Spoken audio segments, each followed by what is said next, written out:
Alors, bienvenue à ce deuxième épisode du podcast En toute sobriété avec Maxime Lefebvre. Bonjour, Max. Salut, Kat.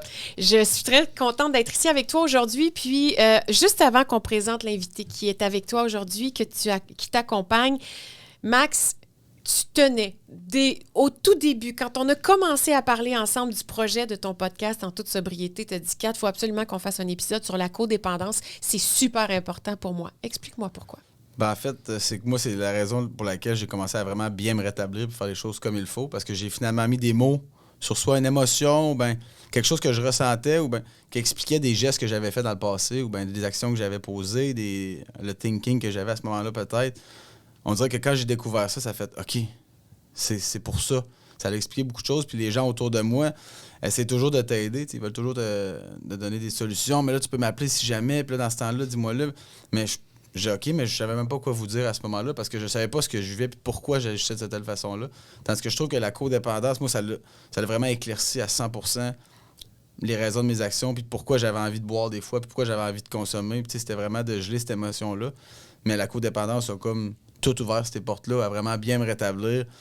Puis enfin, c'est ça, mettre des mots sur quelque chose. C'est quand tu cherches à comprendre, mais que tu n'as aucune façon. Puis quand tu veux dire quelque chose à quelqu'un... Tu as besoin de nommer les choses. Exact. Hein? Tu t'expliques quelque chose à quelqu'un, mais là, t'es comme, oui, mais tu sais, l'affaire, là, puis puis le truc, puis tu sais, mais c'est... Ouais, mais voyons. Ben là, c'est ça. Ben le voyons, là, il n'existait plus parce que, justement, ça m'a permis de mettre ces fameux mots-là sur les émotions que je vivais en dedans. Fait que moi, à partir de ce moment-là, là, ça a tout changé, le reste de ma thérapie, mais de mon parcours jusque-là, jusqu'à aujourd'hui maintenant. Parce que si jamais vous n'avez pas entendu l'histoire de Max, on vous invite à aller écouter l'épisode numéro 1, puis t'explique le nombre de fois que tu es allé en thérapie. Mais ta découverte ou tes apprentissages en lien avec la codépendance, c'est pas arrivé au début pour toi. Non, du tout, parce que j'en ai fait 5 au total. Les 4 premières étaient à la même endroit, puis je pense que, comme j'ai expliqué dans le premier podcast, puis en y repensant après ça, c'était plus une façon de m'évader quand j'allais là. C'était comme pour prendre un break. Ma thérapeute m'avait dit ça, c'était comme, là, je slackais un peu, je pesais sur le break. Alors que j'avais pas dans l'idée de m'en sortir vraiment au final. Surtout quand tu découvres la codépendance, tu réalises que dans le fond, oui, j'arrêtais, mais c'était juste pour peut-être recommencer après. C'est quand j'étais trop fatigué, que j'avais plus d'argent, ben là, je m'en allais en thérapie. C'était comme la porte de sortie, on va dire. Tandis que la 5e, là, j'ai dit, là, faut que je trouve une façon de m'en sortir. Ça marche pas.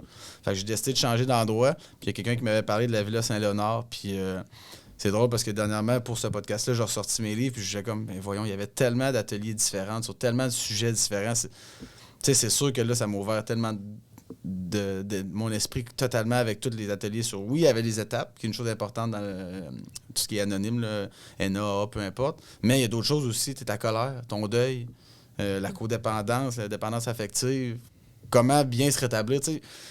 C'est comme, OK, c'est ça, là, c'est de même que je vais m'en sortir. Là. Fait que ça m'a vraiment fait du bien. C'était dur au début parce que tous les jours, t'es brûlé de travailler sur toi-même de même. Clairement. Ça, j'avais jamais autant travaillé sur moi après la première semaine que les 4 autres thérapies additionnées ensemble, c'est sûr. C'était rushant, mais c'était pour le mieux. Fait que, c'est vraiment... C'est un beau feeling. Alors, aujourd'hui, on va traiter de codépendance et j'aimerais ça que tu me présentes la personne que tu as choisi d'inviter à ton podcast. Oui. Marie-Louise. Bonjour. Bonjour, Marie-Louise. Marie-Louise Bourassa, qui est intervenante en dépendance. Oui. Merci beaucoup d'avoir accepté l'invitation de Maxime.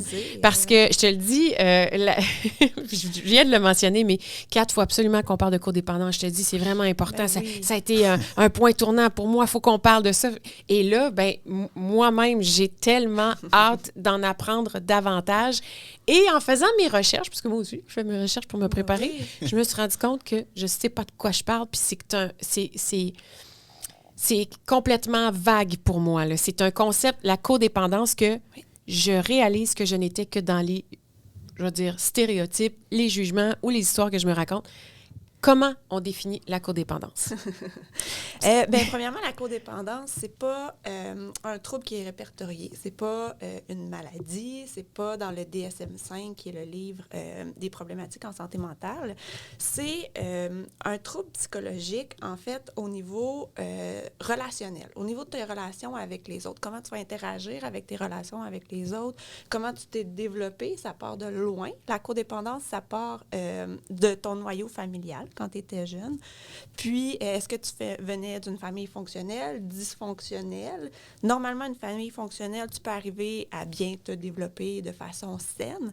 Par contre, quand ton noyau familial est dysfonctionnel, c'est là que la codépendance vient s'installer tranquillement.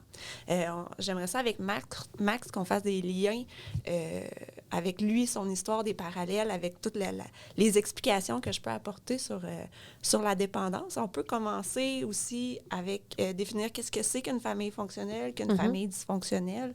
Bien, commençons avec le noyau familial, parce que moi, c'est une des choses, notamment à la suite du premier épisode, dont plusieurs personnes m'ont parlé, qui ont dit, des fois, quand tu parles avec des gens qui ont des problèmes de dépendance, tu apprends qu'ils viennent d'une famille dysfonctionnelle, un peu tout croche, les parents séparés, qu'il y a peut-être eu de la violence, ou encore un historique de consommation, ce qui n'est pas du tout ton cas. Non, exact. Puis c'est drôle parce que Marie-Louise m'a justement posé la question pour quand on se préparait un peu pour ce podcast-là. Puis j'étais comme, non, vraiment pas. Moi, ma famille était très fonctionnelle.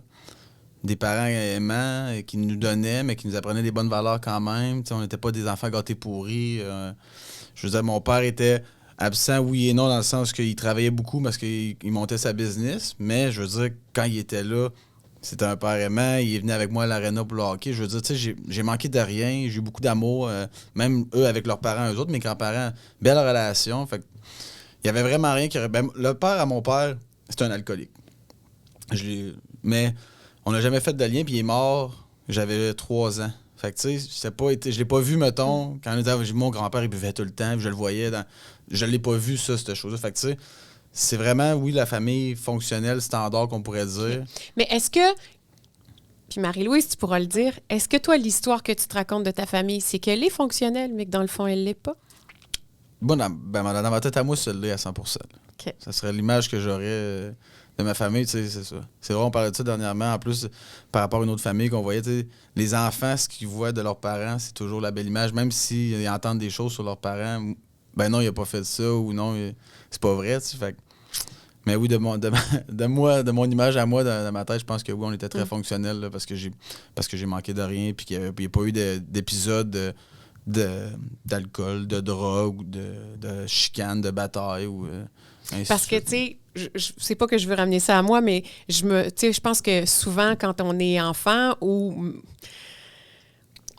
soit qu'on idéalise ou on démonise nos parents, comme s'il n'y avait pas d'entre-deux, c'est soit un, soit l'autre. Puis à un moment donné, tu te retrouves que toi, tu as des enfants.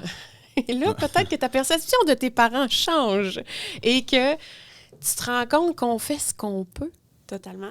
Avec les outils. Avec les outils qu'on a, tu sais, puis qu'on est parfaitement imparfait. Tu sais, moi, j'ai toujours dit que j'ai gagné à la loterie des parents dans la vie. Là. J'ai eu les parents les plus extraordinaires au monde qui sont parfaitement imparfaits puis qui ont fait ce qu'ils ont pu avec le bagage qu'ils avaient, tu sais. Fait que jusqu'à quel point la codépendance part toujours de la cellule familiale? Bien, on a le bel exemple avec Max, parce que Max vient d'une famille qui est totalement fonctionnelle. Fait que probablement qu'il y a eu des événements dans sa vie qui l'ont amené à consommer. Puis qu'au final, il a grandi, il a pris de la maturité, puis il s'est rendu compte que certains éléments de la codépendance venaient le chercher. C'est peut-être au niveau de son estime de lui, c'est peut-être au niveau de ses perceptions. Est-ce qu'il avait l'habitude de voir tout noir, tout blanc, d'aller all-in, une recherche de sensations fortes? Fait que peut-être que Max est parti différemment que... pas la majorité, mais que beaucoup de personnes ont pris avec des dépendances, la codépendance, tout simplement. Okay. Toi, Max, est-ce que tu sais d'où ça part? Non, pas encore. Pas encore. Mais je dirais que je suis quelqu'un qui avait besoin toujours, oui, un peu d'adrénaline. Tu sais, j'ai joué au hockey jusqu'en France, semi-professionnel. Je veux dire, ma vie tournait autour de ça, vraiment. Je me suis toujours fait dire quoi manger, quand m'entraîner, c'est quoi l'entraînement qu'il faut que tu fasses, quand tu pratiques. Fait que, tu sais, j'étais guidé, j'avais un moule pareil, un genre de structure de fait autour de moi depuis que je suis jeune. Fait que quand ça, c'est vraiment là, je pense que c'était juste, ça me permettait de retenir un peu ce qu'il y avait en dedans de moi. Mais une fois que là, j'ai comme pris ma retraite puis je suis revenu à Québec, on dirait que là, il n'y avait plus rien qui me retenait. Fait que là, le côté plus anxieux peut-être, anxieux de performance, de vouloir être le meilleur, le plus beau, il est comme vraiment plus ressorti parce que là, j'avais plus de structure. Là. C'était comme... J'étais laissé à moi-même. Bon, qu'est-ce que je fais? Là? Ben, je vais retourner à l'école, mais je m'en vais en quoi? Fait que je retourne dans un bar. Fait que, c'est une perte de repère à ce moment-là. Ouais, vraiment. Là, quand tu es habitué que tout soit structuré, puis moi, dans ma vie, encore aujourd'hui, j'ai besoin de structure pour rester sur le droit chemin, puis c'est parce que c'est sécurisant pour moi. Tu sais, je sais, c'est drôle, là, juste faire le ménage, classer mes affaires, là, c'est comme moi, ça me fait du bien en dedans. Le monde ne comprenne pas. Genre, voyons, plier du linge. Hey, si tu savais comment j'aime ça, plier du linge. Genre, mais c'est des niaiseries, mais pour moi, ça comble quelque chose en dedans. Je peux t'inviter dans ma salle. Ouais, il y a des gens qui on me vont le dit vouloir. souvent, ouais, c'est ça, vous m'écrirez sur mon podcast si vous avez besoin. Là. Mais ce que tu dis là, moi, je me retrouve là-dedans parce que moi, je suis une personne anxieuse. Alors, quand les choses sont ordonnées et qu'à la limite, elles sont prévisibles, c'est plus simple pour moi aussi de gérer mon anxiété. Oui, exact. Alors, tout dans ma vie maintenant est comme ça, puis c'est ce qui permet de garder ma sobriété, mais je trouve que je fais pas d'effort pour la garder, contrairement à avant, où est-ce que, mon Dieu, que c'était tough, j'essayais de rester... Mais c'est parce que je le voulais pas tant, dans le fond, à l'intérieur de moi, tandis que là, j'ai les outils pour, puis je m'écoute plus aussi. Donc là, c'est-tu plus difficile de garder ta structure ou ta sobriété? Je te dirais que ça va ensemble, parce que ma structure, je suis capable de la garder facilement maintenant parce que je m'écoute beaucoup plus, puis je pense plus à moi, ce que j'aime, que ce que les autres vont penser. Fait que, normalement, ça se fait tout seul aussi. Tu sais, mon travail, mon entraînement, ma meal prep, préparer mes repas, c'est des choses que je fais. Fait que comme ça, si le soir, il arrive un empêchement ou quoi que ce soit, je suis pas stressé de dire « Ah là, j'aurais pas mangé. Ah là, OK, je peux... » Tout se fait comme naturellement aussi. Fait que c'est pour ça que ma sobriété va de mise de même. C'est drôle, on parlait de ça juste avant le podcast tantôt. J'ai besoin, moi, d'avoir des choses dans la vie. C'est comme là, ma job, avant, j'étais juste charpentier. C'est le fun, c'est différent parce que les jobs sont différents, sauf que ça reste que c'est tout le temps la même chose, tandis que là, je fais de la vente de toiture. Mais je vais aller aider les gars un peu à décaper. Je vais ensuite aller porter du stock s'ils en ont besoin. Je vais m'occuper de l'horaire, je vais m'occuper de la gestion du matériel. Fait que écoute, une journée, ça va tellement vite, mais j'ai pas le temps de réfléchir, ça se fait tout seul, puis je suis dans l'action. Moi, j'ai besoin d'être dans l'action parce que sinon, c'est quand je réfléchis trop que mon intelligence mal placée le ressort. Là. Le petit démon, là, il embarque tranquillement. Puis là, fait que c'est ça. J'ai beaucoup d'imagination. Ça peut être bon des fois, mais dans des situations où j'ai trop de temps pour penser, puis que là, j'ai trop de temps libre, c'est là que ça peut être dangereux. Là. Marie-Louise, est-ce qu'on a tous, dans le fond, une codépendance quelconque? Hey, c'est une bonne question. Moi, je serais portée à dire que oui, parce que je n'ai pas de problème de dépendance, mais je me reconnais dans certains aspects de la codépendance et j'arrive à voir certaines personnes aussi dans la qu'est-ce que c'est que la codépendance.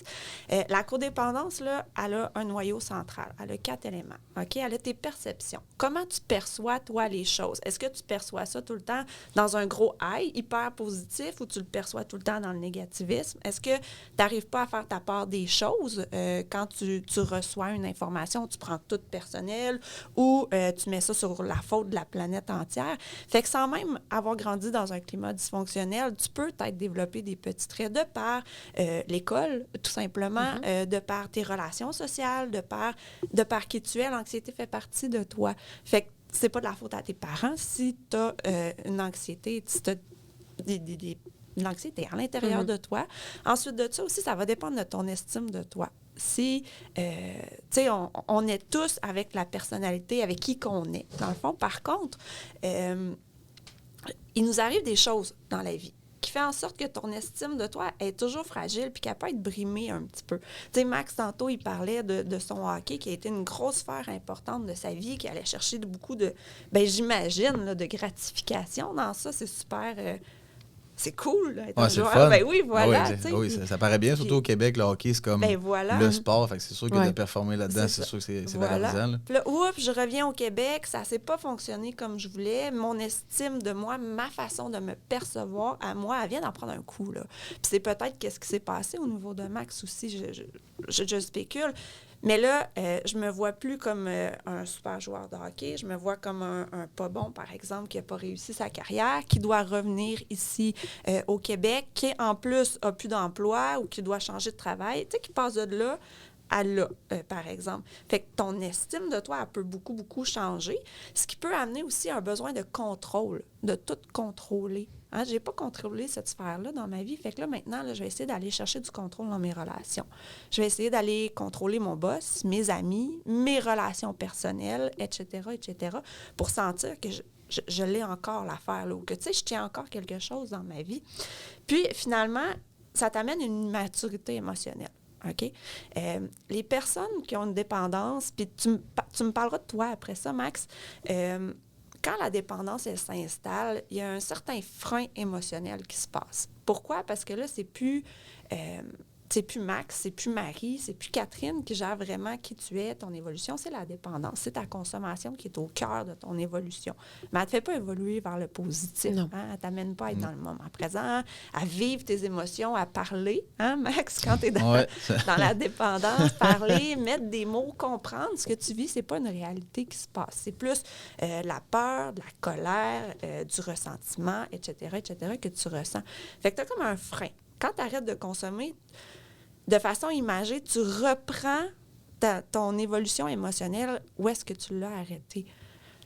Donc, ça fait en sorte que, je ne sais pas trop où m'en aller avec ça, mais c'est le noyau central de la dépendance. Ça fait en sorte que des fois, c'est difficile de...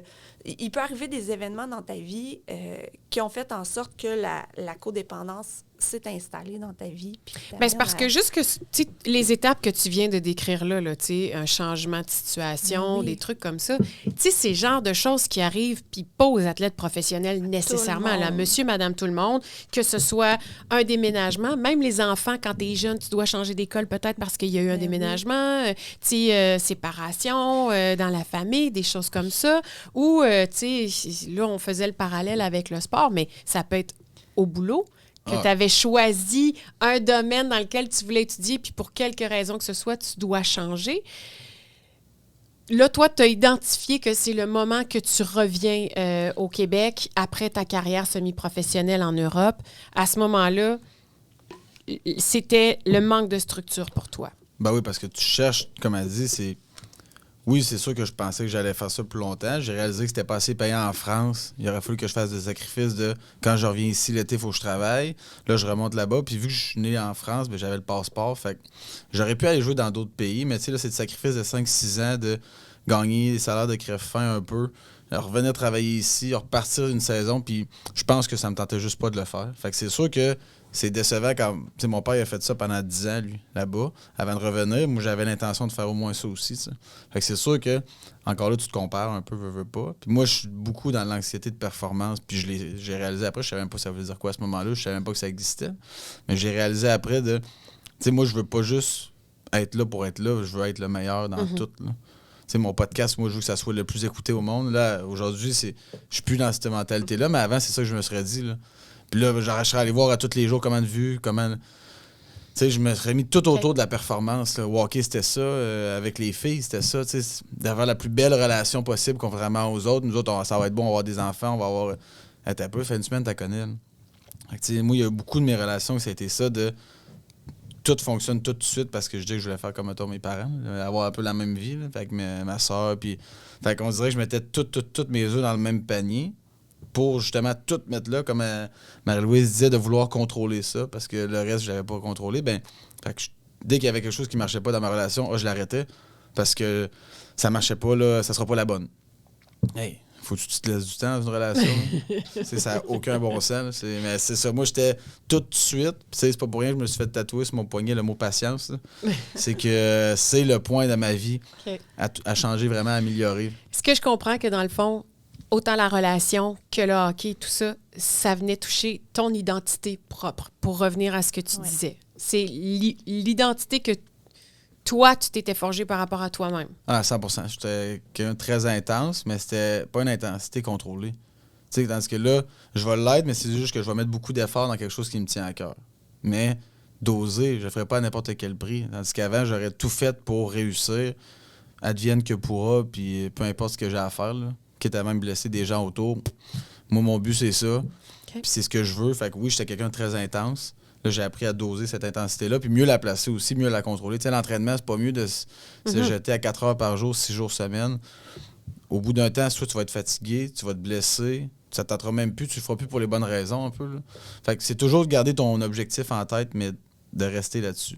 C'est spécial que tu dises ça parce que j'avais déjà eu une discussion avec quelqu'un qui avait eu la chirurgie bariatrique. Ouais. Puis tu sais, je pense que des personnes qui sont outre-mangeurs, ça peut être justement, c'est une dépendance. Il y a des meetings pour ça même. Oui, c'est ça. Puis tu sais, lui, il dit, OK, c'est beau, la chirurgie a bien fonctionné, mais le côté de la dépendance ne m'a pas quitté. Les schémas de pensée Et sont là, pas c'est différents. parti, ça s'est juste transféré sur autre chose.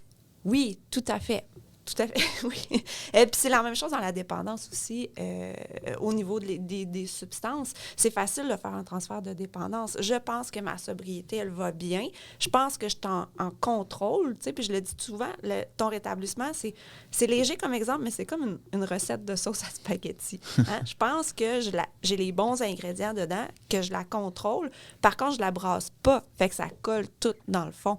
Puis pour faire le parallèle avec le fait que je compulse dans d'autres choses. Donc, tu es peut-être sobre. Et d'alcool, par exemple. Oui. Voilà. T'es abstinent, mais t'es pas sobre. Et voilà. C'est ça qu'il oui, disait, OK. c'est vraiment, C'est ça, quelle belle... Oui, la sobriété, c'est quand on peut voir Max un peu présentement dans sa sobriété. Tu sais, il ne fait pas juste arrêter de consommer ses substances de choix. Il est bien dans son rétablissement, ça l'évolue, il fait des efforts, il se prend conscience de qu'est-ce qui ne fonctionne pas, de qu'est-ce qui fonctionne à chaque jour, et etc., etc. Ce n'est plus rendu difficile de ne pas consommer, c'est son mode de vie. Par contre, tu peux être abstinent pendant 10 ans de toute ta vie, dans le fond, ou une longue période de temps et ne pas être heureux. Pourquoi? Fine, je ne consomme plus parce que ma famille m'a demandé d'arrêter, parce que j'allais perdre mon travail, j'allais perdre ma maison si j'arrêtais pas de consommer, mais je suis malheureuse ou malheureux dans le fait de ne plus consommer. Et je fais un petit transfert de dépendance. Ça peut être dans la nourriture, ça peut être dans les jeux en ligne, ça peut être, je consommais de l'alcool, à cette heure, je fume du cannabis à tous les soirs. Mais je ne prends plus d'alcool, fait que je suis abstinent de ma substance de choix. Ça peut être les achats compulsifs, la sexualité. J'en demande beaucoup, beaucoup, beaucoup à mon partenaire parce que dès que je vis quelque chose de difficile, c'est la seule façon que j'ai de me libérer de mes émotions. Ça peut être dans les... Tantôt, Max, tu parlais des filles. Ça peut être dans mes relations amoureuses aussi. Là, je suis devenue... où j'ai des comportements de dépendance affective. Je suis un petit Tarzan. Là, je passe d'une liane à l'autre, sauf que quand je tombe entre deux lianes, j'ai un gros malaise émotionnel à l'intérieur de moi. Fait que c'est ça. Ça peut... moi, c'était ça parce que c'était la... Je suis allé en thérapie parce que j'avais un problème de cocaïne. Puis ça les 2 premières, ou même, je dirais, les 4 premières, c'était pour ça. Parce que j'acceptais jamais que je pouvais plus boire d'alcool. Fait que moi, dans ma tête, je consomme plus de cocaïne. Fait que c'est correct. Là, j'ai recommencé à boire un petit peu tranquillement. Ta substance de choix à ce moment-là. Ouais, exact. Fait que tu sais, je suis comme, c'est correct. Fait que là, tu recommences à boire un verre de temps en temps, mais tu consommes pas de drogue. Fait qu'il n'y a pas de problème, mais tu sais... Éventuellement, comme de fait, il arrive une soirée où est-ce que t'es juste pas avec le bon monde, avec ton monde avec qui t'étais avant, puis là, bam, tu retombes, tu brosses solide, puis là, tu reconsommes parce qu'on t'en offre, parce que tout le monde s'en offre là-dedans, fait que là, paf, tu retombes. Puis qu'est-ce que ça fait, Max, l'alcool, quand tu consommes de la cocaïne? Moi, ça me détend, l'alcool, là, ça me fait genre... je suis moi... Mais parce que moi, la cocaïne, je prenais pas ça pour le boss. Il y en a qui prennent la drogue pour vraiment le gros feeling, qu'ils vont imaginer des affaires. Tout. Moi, je faisais juste rencontrer plus de monde, je parlais plus, j'avais plus de plaisir. Fait que... T'es devenu un lubrifiant social, finalement, exact, c'est exact. Moi, tu sais, déjà ma personnalité... Les barrières, toutes les barrières, oui. Ouais, vraiment, moi, j'ai plus de problème. Ça, c'est tout le temps ça qui arrive. Ça, quand je parlais avec un de mes amis la dernière fois, on se disait, nous autres, quand on consommait et qu'on voit, là, on devient millionnaire. Puis, on a... aucune idée où on s'en fout complètement de ce qui va arriver demain, c'est là. Fait que tu sais, il arrivera ce qui arrivera. On sait qu'on va avoir des conséquences, mais on s'en fout complètement. En ce moment, on donne à tout le monde, on consomme, puis tu sais, c'est drôle à dire, mais on n'a jamais autant vécu le moment présent, le faux moment présent, là, que là, parce qu'on profite de la minute près là. Tu consommes, tu bois, t'es avec du monde, mais that's it. Fait que t'es vraiment... T'as plus d'inhibition, il n'y a plus de problème. Voilà. C'est ça. C'est vraiment... c'est ça le danger, c'est que clairement, il va arriver un moment où tu n'auras plus de buzz là, quand tu vas te lever le lendemain. Fait que c'est pour ça que des fois, le monde, ils font ça pendant 2-3 jours. C'est parce qu'ils savent que, d'après moi, je pense qu'ils savent que quand ça va terminer, ça va faire mal. Okay. Fait que, parce qu'il y a une forme de liberté, dans le fond, quand tu consommes. La liberté d'être, de dépenser, d'obligation. Tu es complètement libre. Oui, 100%. Genre de liberté, est-ce qu'on réussit à trouver ça à jeun ou abstinent? C'est que tu apprécies plus chaque chose. Tu sais, là, on sortait, t'apprécies pas t'asseoir au bar, c'est devenu routinier. C'est même pas, c'est juste parce que ton corps en a besoin, ta tête en a besoin. Fait que oui, après, une fois, mais je pense que les premières semaines, non, c'est plus dur un peu parce que tu vas avoir peur de plus être le fun dans les bars, avec tes amis, plus parce que tu sors plus, là, mais ouais, c'est ça, je pense que t'as peur d'avoir peur, de genre plus être capable d'aimer comme t'aimais avant parce que c'est plus pareil. Tes relations, même sexuelles, ça sera pas pareil. Tu sais, la première fois que t'as refait l'amour avec une fille, à jeun, quand ça fait des mois que tu consommes puis que tu rencontres du monde de consommation. Fait que c'est complètement différent, tu sais. Fait que tes relations de même au travail, je venais ici, j'étais fatigué, là, t'as toute ton énergie, c'est bien plus le fun, au contraire. Je pense que, mais oui, les premières semaines sont difficiles parce que tu revis des premières fois à jeun. Mettons ton premier Noël à jeun. La première fois que tu rentres travailler, ta première semaine complète à jeun, c'est niaiseux, mais tu sais, j'étais rendu au point que c'était pas tous les jours, loin de là. Mm-hmm. Fait que je pense que tu apprécies plus chaque petite chose de ta vie que tu avais négligé dans le passé ou du passé du temps avec ta famille aussi. Tu sais, nous autres, tous les dimanches, on mange ensemble. Puis je me suis dit, ça, j'arriverai jamais que je vais manquer ça. Puis tu sais.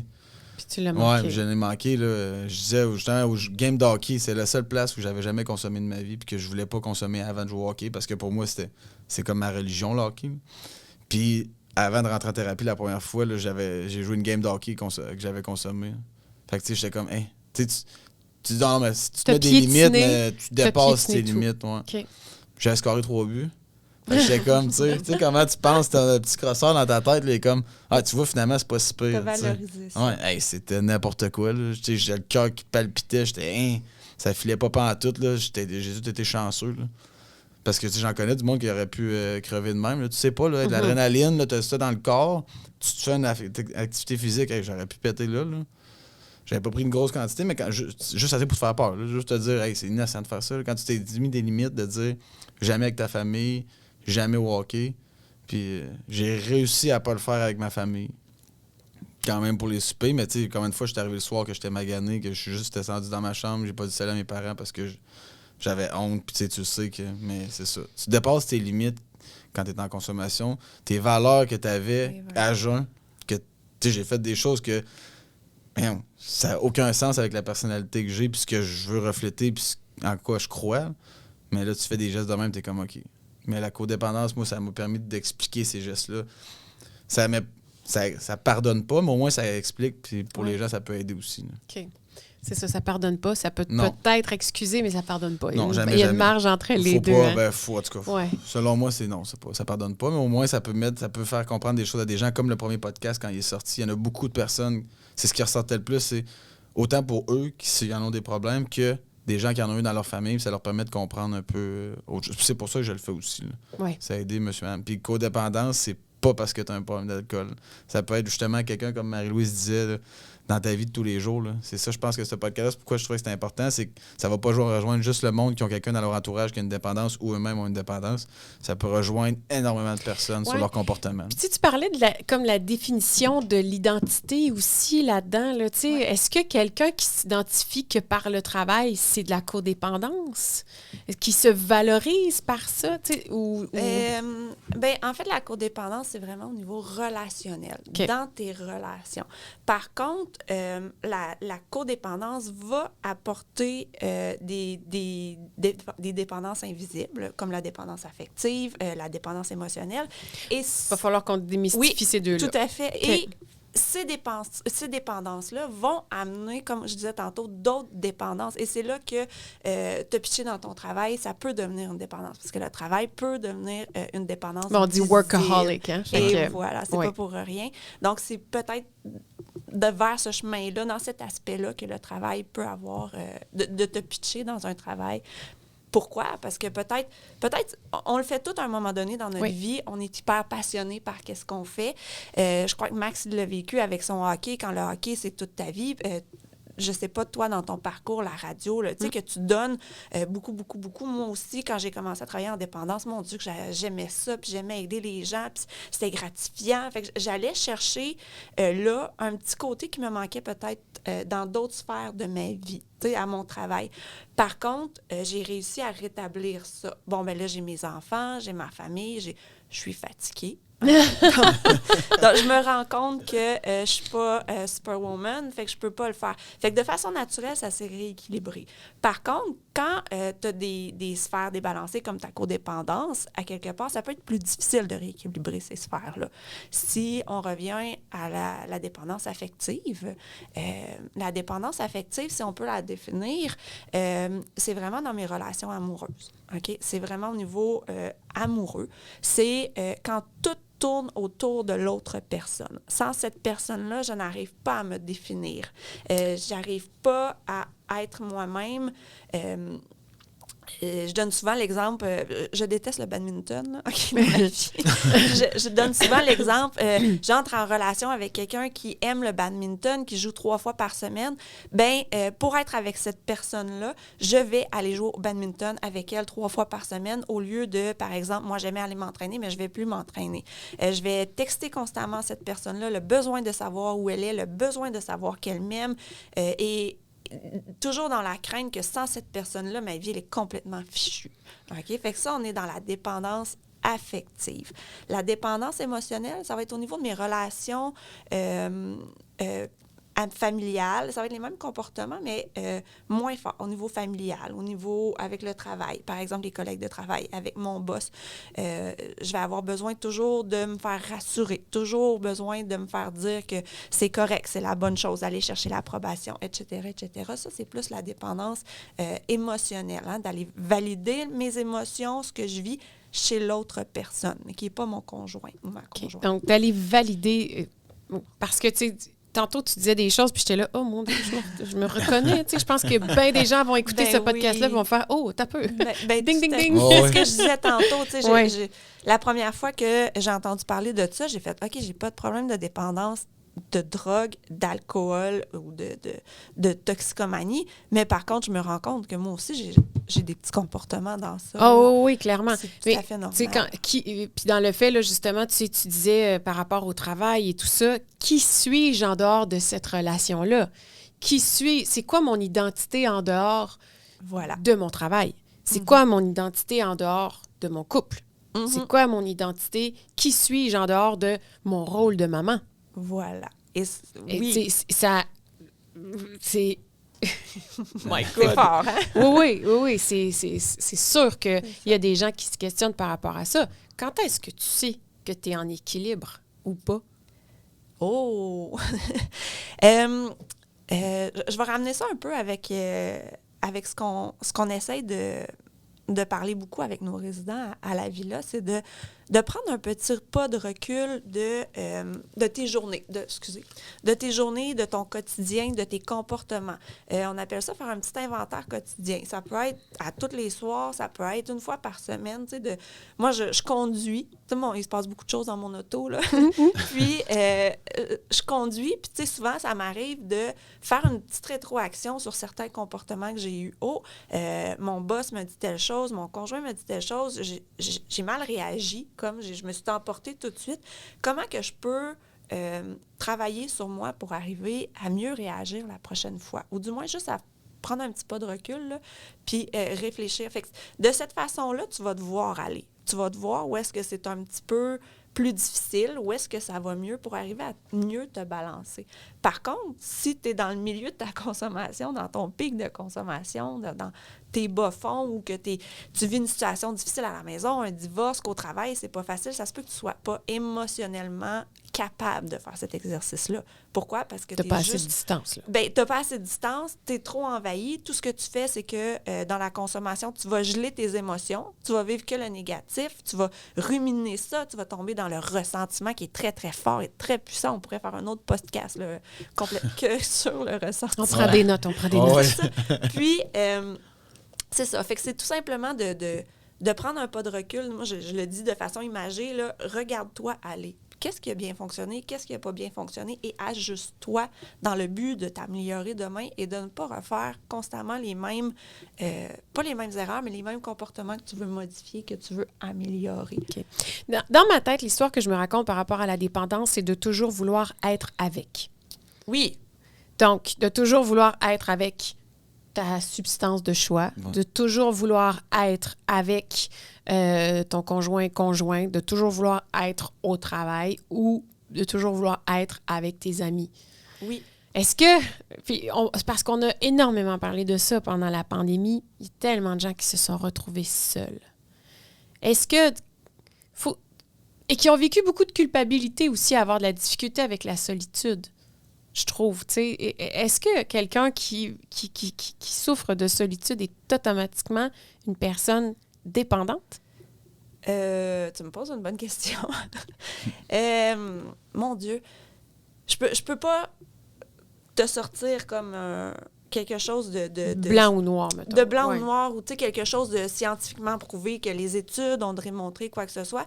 Par contre, quand tu n'es pas bien avec toi, ou quand la solitude... Ça se peut que ce soit difficile pour toi, la solitude, comme que pour moi, c'est difficile d'aller au cinéma puis de ne pas m'endormir. Ça se peut que ce soit un aspect de ta vie que t'aimes mieux être en groupe, tout simplement, et c'est correct. Par contre, quand ça t'apporte un malaise émotionnel, c'est là que ça devient problématique. Donc, premièrement, si tu as un malaise émotionnel d'être toute seule, c'est parce qu'il se passe quelque chose avec toi. Je sais que tu as cheminé beaucoup parce que j'écoute la radio. Sur le plan personnel, Max aussi, moi aussi, je pense que graduellement, avec le temps, on a appris à être bien avec soi-même, à apprécier, prendre, par exemple, un bain chaud, un livre et aimer ce moment-là. Par contre, je crois fortement que l'être humain est fait pour vivre avec les autres personnes. Socialement. Ouais. Puis ça dépend de chaque personnalité. C'est pour ça que je te dis que ta question est difficile à répondre par rapport à mes connaissances parce que tout le monde est différent, mais si ça te crée un malaise au point d'aller compenser, d'aller dans la dépendance, de trouver ami dans la bouteille ou trouver ami dans de la drogue ou du moins ta substance de choix, bien là, c'est là que c'est problématique. Parce que, tu sais, là, je vais y aller un petit peu plus personnel, mais j'ai des amis. On est très, très, très, très proches. Puis, on n'arrête pas de dire, je pense que c'est une dépendance qu'on a les uns envers les autres parce que chaque occasion est bonne. Tu sais, y a-t-il moyen qu'on puisse tweaker l'horaire de travail pour qu'on puisse faire une activité finalement ensemble, qu'on puisse être ensemble? Je suis complètement brûlée. La bonne affaire, ça serait que je me repose, mais non, on va souper ensemble. OK, venez vous... Tu sais, fait que des fois, on dit, je pense que c'est dépendant affectif, là, notre relation. Il y a des signes, mais je pense pas que c'est ça. Est-ce que tu es capable, Catherine, d'être toute seule avec toi? Maintenant, oui. J'ai beaucoup cheminé, comme tu as dit. Oui. Tu sais, comme une personnalité anxieuse, des fois, c'est plus facile de meubler que de rester avec le silence. Mais j'ai beaucoup cheminé là-dedans. Mais oui, je suis capable d'être seule maintenant. Des fois, on se dit, ça doit être une dépendance affective, notre affaire. Ça n'a pas de bon sens. Tu sais, genre, défaire des plans peut-être que tu avais pour finalement aller voir tes amis. Là, tu es comme, ouais. Ben, je pense que c'est des comportements qui pourraient dire ça, mais c'est quand, comme elle dit, que c'est quand ça fait mal en dedans. Quand, mettons, vraiment, puis moi, je l'ai vécu dans les derniers mois, les moments où est-ce que j'ai eu des mini-rechutes, ou bien juste une soirée que c'est que je me ramassais tout seul, là, mais... Hein? La malaise. Ouais, puis tu sais, quand je disais tantôt trop de temps pour penser... puis moi, j'ai jamais eu de craving. Le craving, c'est quand tu as le ressentiment que tu as vraiment besoin de consommer, que ce soit de l'alcool ou de la drogue. Moi, j'en ai jamais eu de ça parce que c'était pas l'alcool... C'était pas ce que ça me faisait en dedans en tant que tel, dans le sens... Je cherchais pas à être sous-mort. C'est juste que moi, c'est parce que c'est le plaisir d'être avec les mondes. J'aime le goût de l'alcool. J'aimais ça. Oui. Fait que là, j'étais comme... Mais le problème de ça, de part de craving, c'est que quand ça me pogne, c'est là tout de suite. Moi, il n'y a pas de petite chicane en dedans. Là. C'est genre, ma vie va bien, tout est correct, ou bien, bam, j'allais au bar. Fait que c'est un côté négatif. Le côté positif de craving, je ressens rien physiquement. Mais négatif, c'est que, justement, je me suis ramassé tout seul à un moment donné, comme... J'avais même soupé, là, avec des amis, il est rendu 10h30, 11h, là. C'était que, va te coucher, là. Belle soirée, j'ai eu du fun, tout est correct. Là, il y a un stress qui s'est embarqué, puis j'avais des petites affaires qui s'étaient passées dans ma semaine, tout simplement. Des émotions que, normalement, tu sais, quand elle dit prendre du recul, ben de les vivre sur le moment, au lieu d'accumuler. C'est pas grave d'accumuler, mais c'est parce que ça fait 3 ou 4 fois dans ta semaine qu'il y a des petits moments où est-ce que ça te tracasse un peu, mais c'est pas grave. Ben là, ce moment-là, le vendredi soir, tu finis ton souper, le monde s'en va. Hein? Ça m'est pogné en dedans, là, l'angoisse totale. Là, qu'est-ce que je fais? Tu sais, je devais me coucher. Finalement, j'ai pris mon char et j'étais allé au bar. Seul. Mais c'est ça un craving, Max. Ah. En fait, un craving, ce ne sera pas physique. OK. Parce que un coup que tu as fait ton sevrage physique de la dépendance de l'alcool ou des substances qui amènent un sevrage physique, mais pas la cocaïne, il n'y a pas de sevrage particulier physique, là, mais c'est dans ta tête. OK. Puis ton sevrage psychologique, psychologique, c'est lui qui est extrêmement difficile à passer à travers. Tantôt, tu parlais des premières fois. Ta première année est vraiment une année clé. Pourquoi? Parce que dans ton rétablissement, pourquoi? Parce que tu vas vivre toutes les premières fois, comme que Max disait. Puis ça se peut que ton premier feu, là, c'est l'été. Ce que je parle présentement avec mes résidents, c'est là, il fait beau dehors. Fait que, tu sais, l'envie d'aller boire une bière sur une terrasse, le premier feu, le premier camping, il y a beaucoup de monde que le camping, tu sais, c'est très commun, le camping, et c'est associé beaucoup avec une petite consommation. Donc, tu sais, ta première fin de semaine, et toutes les premières fois. Donc, toutes ces choses-là peuvent t'amener en craving. Le craving, c'est... comme Max disait, c'est ton petit crosseur, excusez l'expression, là, qui revient à charge et qui te donne une envie forte de consommer, tout simplement. Puis si tu n'as pas les outils adéquats, tu ne seras pas en mesure de faire face à ton craving. Tu vas répondre à ton petit crosseur. Par contre, avec les outils adéquats, je ne sais pas toi, Max, quand ça vient fort à l'intérieur de toi, là, ça peut être pulsionnel. Là, c'est une obsession, je m'en vais consommer. Tout se passe au niveau de tes pensées. J'ai besoin de consommer, c'est fort, ça goûte dans ma bouche. Tu sais, c'est rendu complètement... C'est ça, une obsession. Bien là, il faut que tu utilises tes outils. Il faut que tu mettes quelque chose en place pour te sortir de ces obsessions-là. C'est quoi tes outils, toi? Ouais. Ça dépend du moment de la journée, je veux dire. Quand ça m'arrive en fin de journée, mettons que ça m'arrivait, là, j'allais au gym, tout simplement. Ça passait. Oui, vraiment. C'est juste ça. Sinon, ben... T'as-tu encore un souper à 11h et quelques, tout le monde s'en va, puis tu te retrouves seul? Ça m'arrive, mais dans ce temps-là, j'écoute la télé. C'est niaiseux, mais moi, c'est vraiment ça qui me calme. J'écoute des choses, justement. Dans l'entraînement, moi, c'est vraiment... C'est ce qui comble le côté hockey qui est perdu un peu.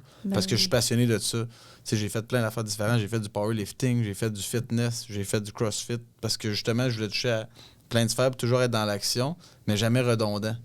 Tu sais, il faut que ça change. Fait que c'est un peu le même principe. Je regarde des vidéos sur la nutrition. Je vais regarder des vidéos d'un gars qui s'entraîne. Tu sais, le monde, des fois, il regarde. Pourquoi t'écoutes ça? J'aime ça le regarder, j'aime ça voir. Tu sais, ouais, puis là, à ce temps, ils ont tous des blogs sur YouTube. Fait que, tu sais, je passe des heures. Mais la dernière fois, ce que j'ai fait, j'ai écouté Grain d'espoir. Tout simplement, le podcast de Marie-Pierre Morin. Je trouvais que c'était comme l'affaire adéquate à faire à ce moment-là. Là. Parce que juste me changer les idées, des fois, moi, mon crosseur, tu sais, j'étais un gars de vente. Hein, fait que je suis un bon vendeur. Tu vas te faire ta vente à toi-même. Ouais. Fait que je vais vraiment dans l'extrême de... En plus de changer les idées, je vais faire quelque chose qui est bon pour le rétablissement. Fait que, d'écouter un podcast là-dessus. Ou bien lire les réflexions que j'ai, là, des livres qu'il y a par rapport au AA, entre autres. Là. Il y en a beaucoup, mais c'est de carrément aller à l'encontre de ce que tu veux faire. Fait que c'est ça. Écouter la télé, écouter des podcasts. Puis, mais ça dure vraiment pas longtemps. Là. Mais, tu sais, là, on parle vraiment d'aller prendre un verre, d'aller au bar ou peut-être d'aller prendre la cocaïne. Mais tu sais, tout ce que tu as décrit là, sur la première année qui est clé, premier Noël, premier ci, premier ça, mais c'est aussi, on peut mettre ça aussi pour une relation amoureuse, par exemple. Tout à fait. Quand là, tu t'essaies de te sortir d'une relation qui est malsaine ou pas, peut-être pas malsaine, mais que toi, tu es codépendant. Est-ce que c'est comme ça qu'il faudrait que je le dise? Bien, ou que tu es dans la dépendance affective. Oui. Mais là, tu vas chercher ça, là. Tu vas retomber là-dedans, tu vas rappeler ton ex, tu vas chercher tu vas avoir les sensations physiques, puis tu vas te le raconter dans ta tête, un petit crosseur va te le dire que finalement, c'était tout beau, cette relation-là, mais ça ne l'était pas. Oui. C'est la même chose. Oui, oui, on peut faire des beaux parallèles ensemble. Parce que le fait, mettons, tu dis, si on prend l'exemple de Noël, je vais arriver seule dans ma famille à Noël, puis que ça te crée un malaise émotionnel. Un malaise émotionnel, là, c'est une boule, c'est quelque chose qui te tire à l'intérieur, là, ou du moins qui va t'amener de l'angoisse, de l'anxiété, que tu ne te sentiras pas bien. Fait que si toi, tu as une dépendance affective, tu viens de te faire laisser, c'est Noël qui arrive, mon Dieu, je vais arriver toute seule, perte de repères complètement, ben oui, on tombe dans la dépendance affective au niveau de tes relations amoureuses. Fait que c'est un peu le même concept que la dépendance. Oui, tout à fait. Quand on a, je pense qu'un des préjugés que moi, j'avais déjà entendu, c'est quand on a une dépendance à une substance quelconque, souvent, on a une dépendance aussi dans nos relations amoureuses. Comment tu vois ça, ben Max? moi, c'est pourquoi la codépendance, je trouve que c'est un sujet important, c'est que moi, ma dernière relation qui a fait que je suis allé en thérapie, c'était la relation la plus toxique que j'aurais pu avoir, mais je le voyais jamais de même. Là. Je l'ai vu après les mois, puis la thérapie, puis tout, mais à ce moment-là, mais tu sais, j'étais tellement plus moi. je mettais tout vraiment... C'est drôle, parce que comme Marie-Louise disait, c'est exactement ça, là. Je m'étais cédulé, mettons, de l'entraînement. Mais là, si elle me textait qu'elle pouvait être libre ce soir-là, là, l'entraînement prenait le bord, j'allais chez eux. Tu sais, tout ce que je faisais, tout était en fonction d'elle. Puis quand je la textais ou j'appelais, je marchais sur des œufs à chaque fois parce que tu vas être sûr de dire la bonne affaire. Puis c'est là, le côté vendeur, là, je peux dire qu'il travaillait en pédalait pour savoir vraiment quoi dire à qui. Là.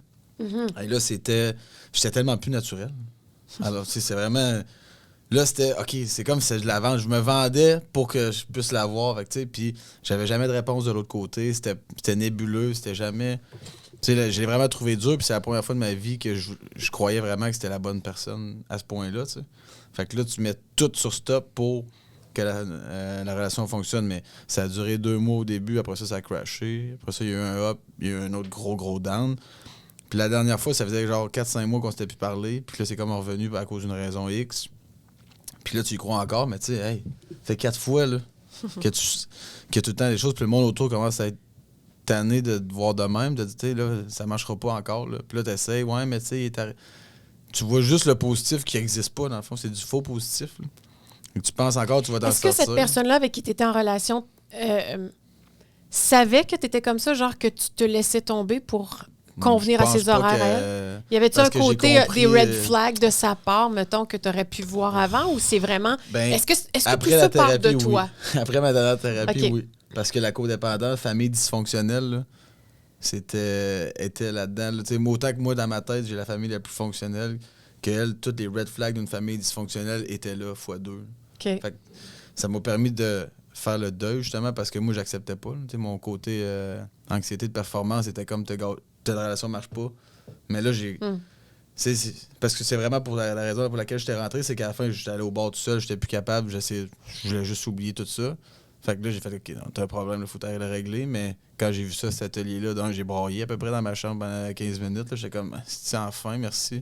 Bon, c'est ça, là. Fait que là, puis d'expliquer ses comportements aussi, c'est pas juste d'expliquer les tiens, c'est toi, t'agissais d'une telle façon, mais parce qu'elle agissait d'une telle façon.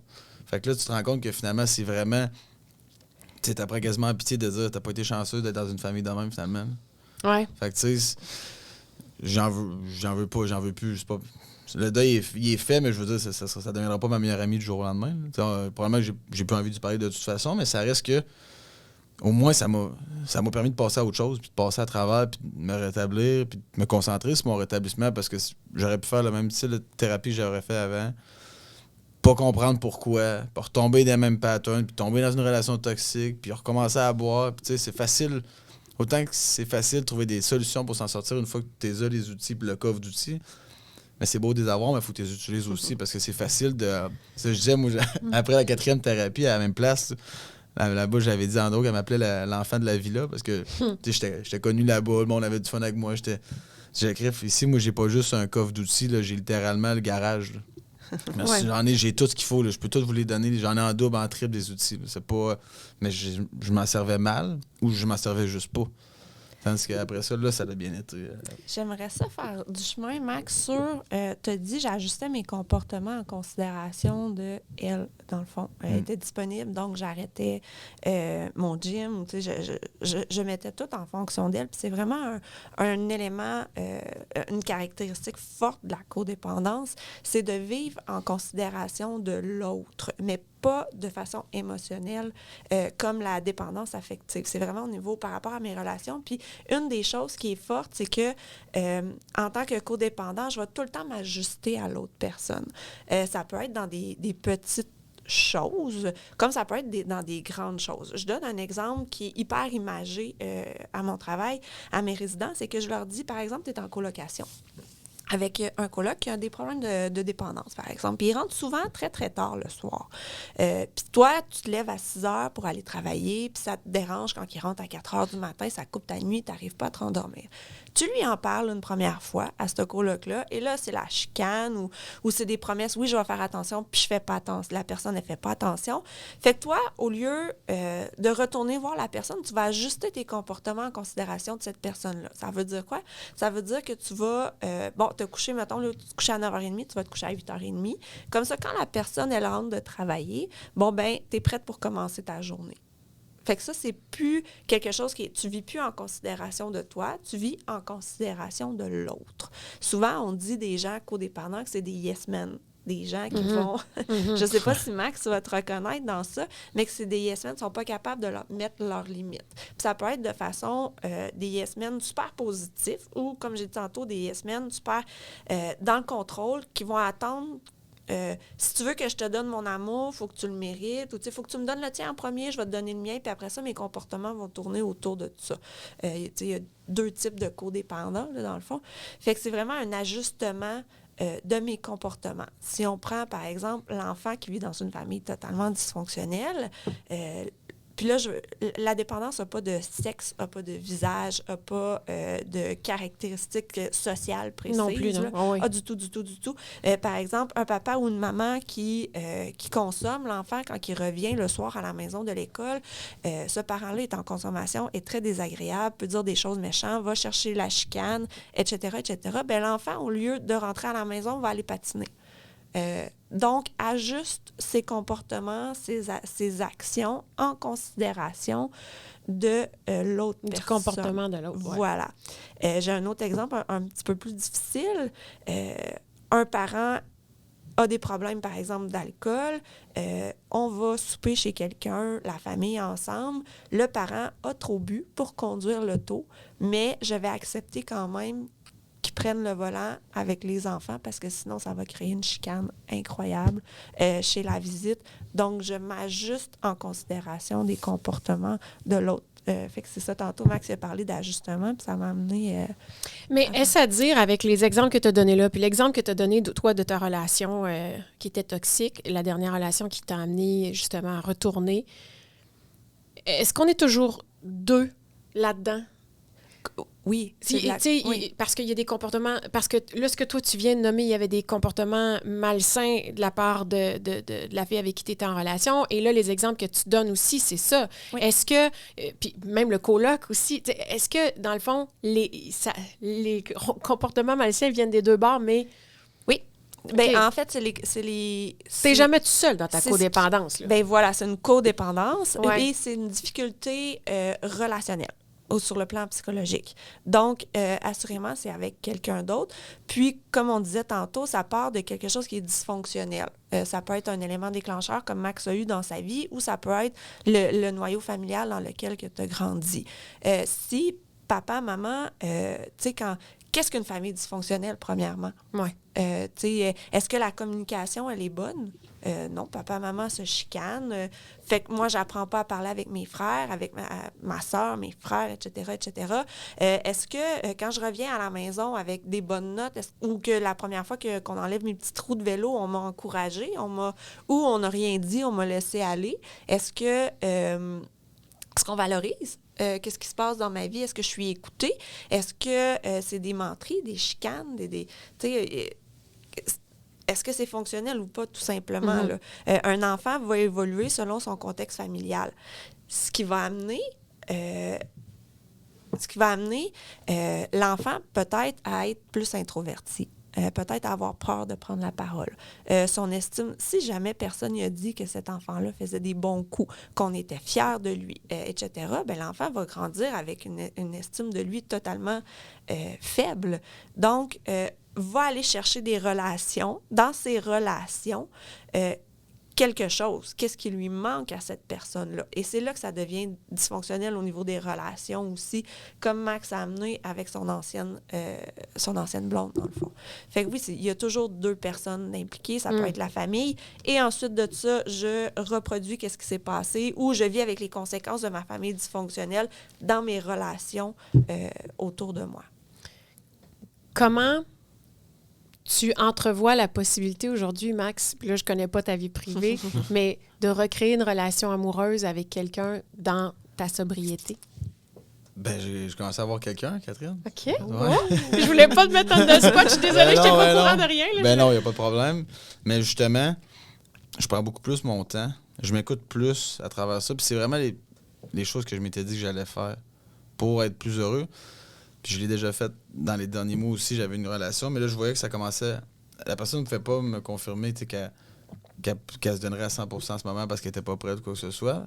Avant, j'aurais dit, c'est pas grave, on va prendre le temps qu'il faut, mais tu sais, je disais ça, mais je le croyais pas, puis j'aurais forcé les choses. Tandis que j'ai dit, ben regarde, c'est quoi, c'est juste pas le bon timing, tu sais. C'est quelque chose que j'aurais jamais fait avant. Fait que ça, je l'ai fait là à ce moment-là, c'est de s'écouter, puis ça, c'est la chose, je pense, qui me fait le plus du bien. C'est quand je ressens quelque chose en dedans qui me titille un peu. Pas grand-chose, mais je dis, OK, c'est pas normal. Tout est supposé couler, tout est supposé être fluide. Fait que dès qu'il y a quelque chose qui te dérange, c'est de le sortir, de le verbaliser ou bien de l'écrire. Là. C'est un exemple. Puis de le dire à voix haute, mais de l'écrire, c'est complètement différent. De l'écrire, on dirait que là, c'est encore plus fort comme ressentiment parce que tu le vois. Fait que tu te l'as dit dans ta tête, tu te l'as dit à voix haute, puis là, tu l'as écrit en plus. Écoute, c'est sûr que tu vas le corriger, ce comportement-là ou cette chose-là. Fait que moi, c'était ça. C'est quand j'étais pas bien dedans, puis c'est des choses que je faisais pas dans l'ancienne relation toxique. Ça devient que, écoute, j'avais des rendez-vous, j'avais des affaires, puis OK, mais là, je vais les canceller parce que si je la vois pas là, peut-être que je la reverrai pas avant 4-5 jours parce que là, je sais pas comment elle va filer dans 4-5 jours, tu sais. Fait que c'est vraiment de tout mettre sur pause, tandis que là, prendre plus de temps dans la relation de un. Puis je trouve que c'est plus fun parce que tu apprécies plus chaque petit moment que ça va tellement vite que tu n'apprécies aucun moment, puis le moment, tu es comme relation sérieuse. Déjà. Routine, tu n'as rien profité. Puis c'est normal qu'il va en avoir une éventuellement, une routine, mais elle peut être le fun, la routine. Ouais. Ça peut être d'aller s'entraîner ensemble. T'sais, moi, c'est quelque chose que j'aime faire. Il faut que la personne elle le partage aussi. T'sais, j'en ai eu des relations que les filles ne s'entraînaient pas.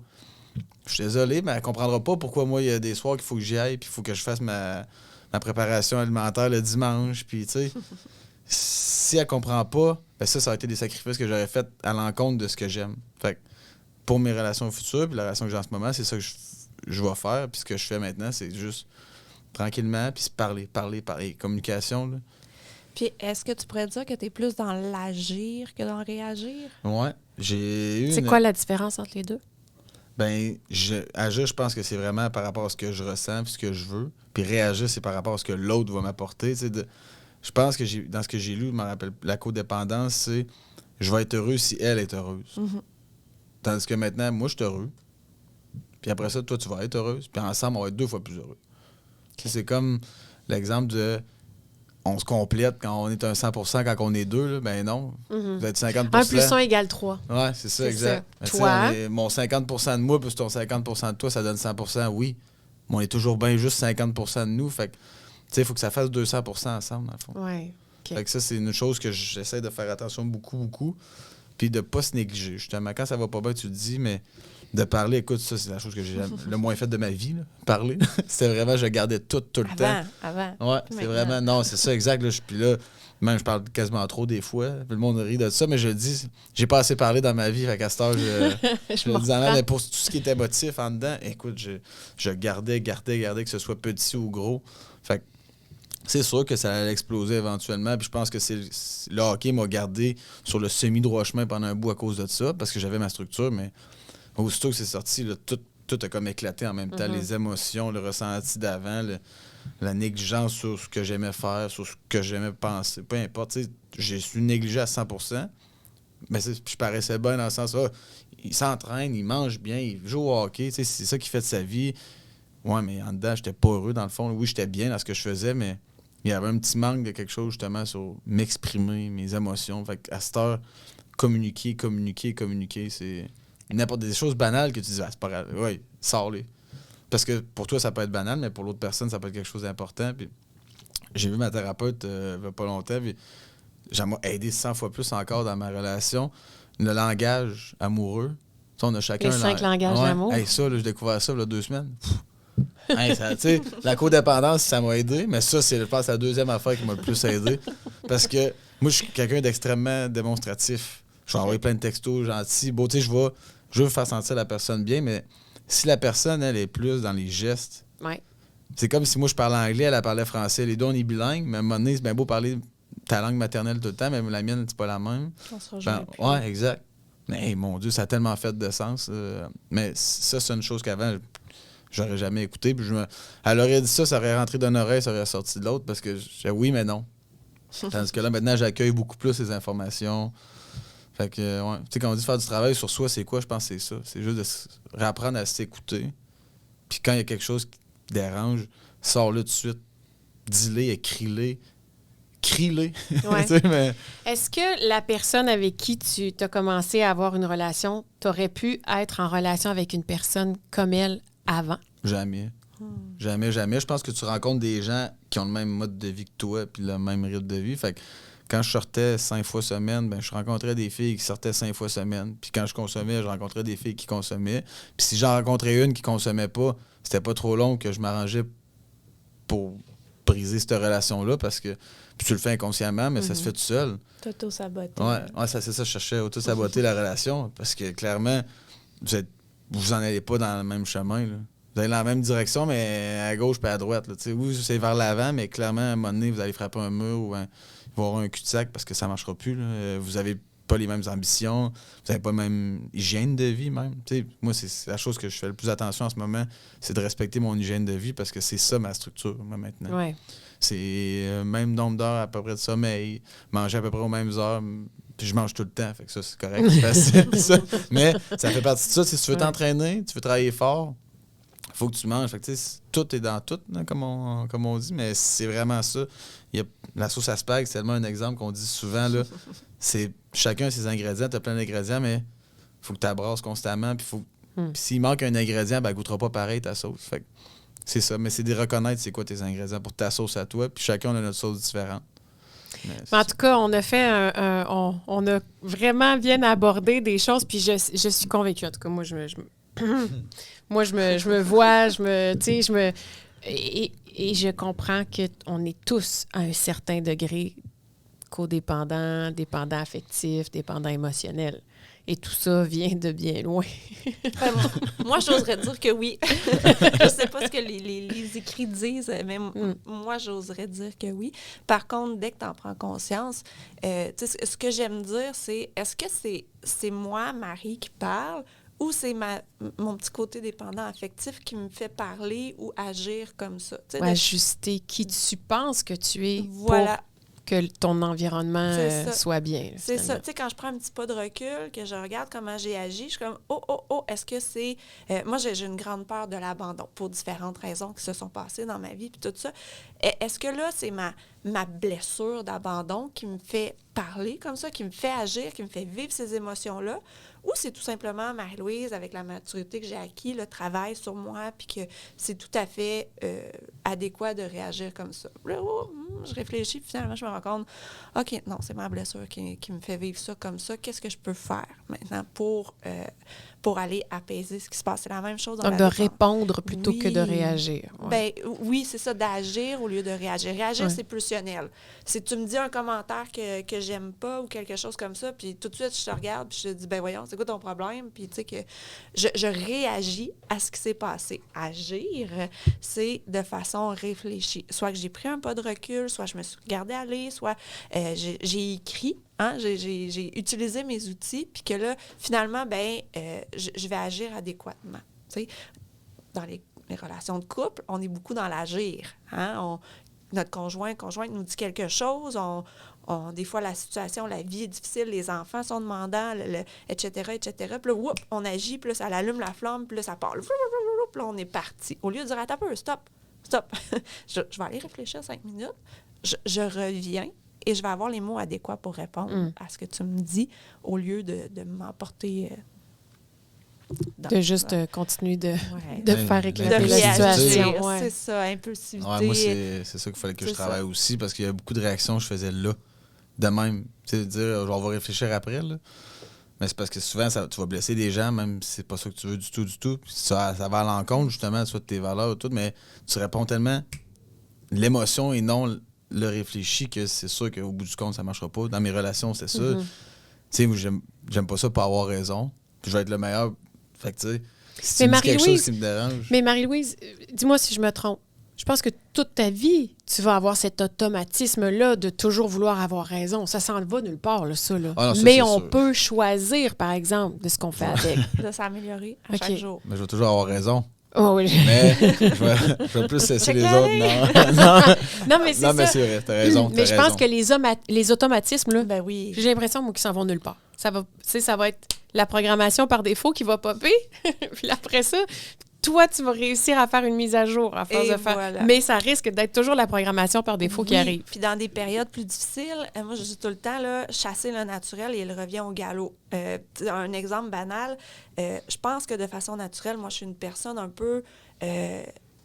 pas égarée, mais déstructurée, si je peux utiliser le terme, puis tout ça, mais je veux pas être comme ça. Donc, je mets beaucoup de structure dans ma vie, de routine avec mes enfants, pour que ça fonctionne bien, pour être, tu sais, je suis aux études à l'université, je travaille, tu sais, pour tout concilier ensemble, je dois installer ça, puis c'est dans cet environnement-là que j'aime évoluer. Par contre, quand sur le plan émotionnel, je vis des choses difficiles. Présentement, j'ai des petits défis physiques, je suis un petit peu en manque de sucre présentement. Ça me déstabilise complètement. Ce qui fait en sorte que chasser le naturel, il revient au galop. Là, je me rends compte que, j'ai oublié ça. Normalement, je n'aurais pas... j'ai fait ça comme ça. Mon Dieu, je suis perdue. Et voilà. Fait que je reviens dans mes vieilles Nike au lieu d'être dans mes nouvelles chaussures que je me suis façonnée, que je travaille à chaque jour pour être dedans. Fait que c'est un peu ça avec Max qui aime avoir raison. S'il est un peu déstabilisé pour une raison X, qui est fatigué, qui a une situation difficile, ça se peut que ça revienne au galop, le naturel. Mais l'important, toujours là, c'est d'arriver à sortir de toi, t'observer, te regarder aller, puis faire comme, OK, là, j'ai un petit réajustement personnel à faire. Là, Mais en tout cas, Marie-Louise, je pense qu'on n'aura pas le choix de te réinviter. De toute façon, ça tu va l'as me faire dit en tout super début de plaisir. podcast. Ça, c'est une autre fois, on pourrait aborder ça, fait qu'on n'aura pas le choix de le faire. Si jamais il y a des gens qui voulaient en apprendre un peu plus, que les discussions qu'on a eues aujourd'hui ont allumé des petites bougies, est-ce que tu aurais une référence à leur donner peut-être pour commencer à pousser la réflexion un peu plus loin? Une référence, pas nécessairement, parce que il y a Internet qu'on peut aller chercher de l'information, mais tu sais, il faut s'assurer que tes sources sont crédibles. Ouais. Fait que de ce point-là, une référence, ce que je peux te dire, c'est que n'hésite pas à demander de l'aide. Je sais que le système de santé est difficilement accessible, qu'il y a des listes d'attente, mais moi, pour ma part, maintenant, je suis capable de le dire haut et fort, c'est la meilleure chose que j'ai faite dans ma vie, d'aller chercher de l'aide. Sur le plan personnel, même si tu as dit la même chose et voilà, aussi. Ouais. c'est ça, même si tu n'as pas de dépendance, juste arriver à te comprendre, des fois, ça fait un grand changement. Max parle de sa thérapeute, est allé chercher de l'aide. Fait qu'à la limite, ou tout simplement de parler. Max le dit beaucoup, je le redis, parle, écris, fais des choses qui vont te faire du bien. Des références au niveau théorique, assure-toi que tes sources sont bonnes. OK. Je peux pas... Il y a Info Santé, 811, option 2. Si tu as besoin, c'est des travailleurs sociaux qui sont, ou des intervenants sociaux qui sont au bout de la ligne, qui peuvent t'aider. Si tu es plus en état de crise et que tu as besoin dans l'immédiat, mais des références, je peux pas... Puis Max, toi, t'as parlé des 5 langages de l'amour. Hein? Ouais, ça, à tous les gars qui vont écouter ce podcast, ça toutes les filles aussi. Ça peut À vous toutes sauver, les filles, oui. Ouais. Nous autres, on est souvent moins expressifs, justement, moins dans l'émotion, moins dans la discussion. Je pense que de comprendre ce principe-là, puis c'était pas, écoute, ça a duré 3 minutes qu'on en a parlé, là, mais après ça, moi, je suis allé relire autre chose là-dessus parce que là, j'ai comme découvert une nouvelle affaire. Mais ça m'a vraiment aidé, oui, c'est sûr, à 100%. Comprendre des fois des comportements, pourquoi elle agit de cette façon-là alors que tu as bien agi. C'est pas qu'elle l'a pas aimé ça, c'est juste qu'elle le comprend pas de la même façon que toi. C'est des petits détails, mais si tu veux construire une relation qui marche à long terme, ben tu peux pas la négliger, la relation. Puis tu peux pas prendre ça pour acquis. Fait que je pense des petits trucs de même à gauche et à droite, ça peut bien faire. Ouais. Le langage de l'amour. J'ai un autre petit truc pour toi, là, pour faire du chemin là-dessus, la communication non violente. On en reparlera. La CNV, le langage de la girafe. Va lire là-dessus, mon Max. OK, parfait. Je peux te donner des références. Là. J'ai un super de livres là-dessus puis des exercices. C'est bon. Marie-Louise Bourassa, intervenante en dépendance. Oui. Maxime Lefebvre, le podcast En toute sobriété. Merci beaucoup à vous deux. Puis Marie-Louise, on va se reparler. C'est sûr qu'on va te réinviter. Hors d'onde. En onde aussi. En onde aussi, ouais. Non. Merci beaucoup. Merci d'être venue, Marie-Louise. C'était très apprécié. Je trouvais ça le fun de faire venir quelqu'un qui est dedans, concrètement, tout le temps aussi. T'sais. Oui, j'ai un parcours, puis j'ai vécu des expériences, puis je suis capable d'en parler un peu, mais de quelqu'un, justement, qui est là-dedans, temps plein, c'est encore plus le fun, puis qui est à jour aussi sur ça. Mais de pouvoir balancer les deux, tu sais, le côté de l'expertise de Marie-Louise et ton expérience humaine, c'est très riche. Merci de votre partage à vous deux. Kat. Bonne journée. Merci à toi.